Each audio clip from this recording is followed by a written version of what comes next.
Waterlines to a Kingfisher by Peter Ramm.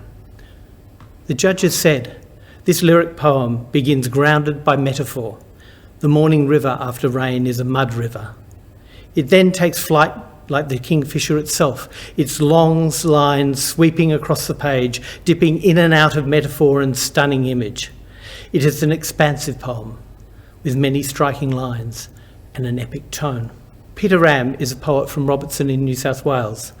As a self-described emerging poet, Peter won the Red Room Company's 2017 and 2019 Poetry Object competitions and was highly commended in the Henry Lawson Memorial and Literary Society competition. Waterlines to a Kingfisher. Time wears us down and away, like water on glass, like footfalls on marble stairs, step by step until we are edgeless and smoothed out. Charles Wright.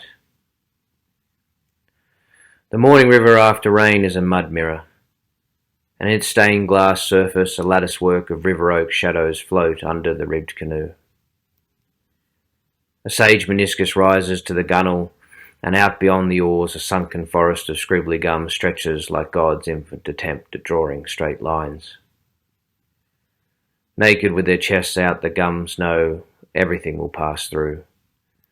Water returns to water, dust will find its grave. Out of the flow a sacred kingfisher settles on a dead branch.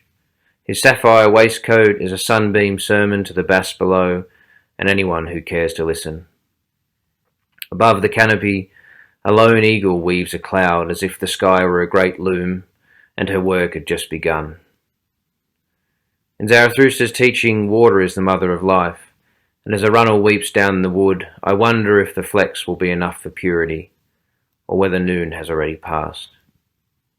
The kingfisher dives, its wings like arrow fletchers homing on the minnows amid the reeds.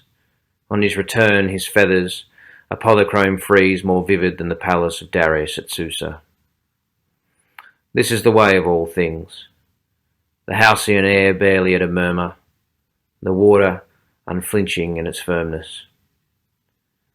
It is said the kingfisher was the first to dream of land after the great flood, leaving the ark early, its plumage stained by the pigments God left as he painted the earth again.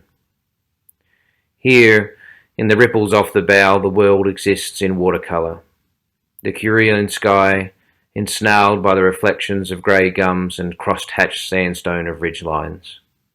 The light and echo a million years in the making.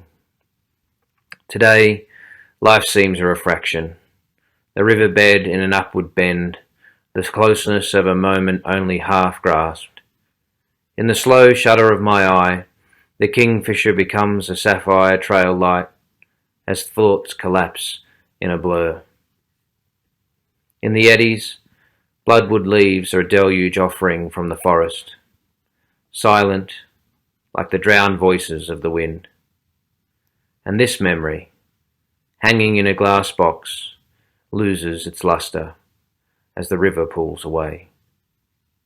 A bare-nosed wombat buries itself above the bank, digging a failed waterline liturgy. Water will wear its way to the bedrock, and in the shallows moss makes its ramshackled house.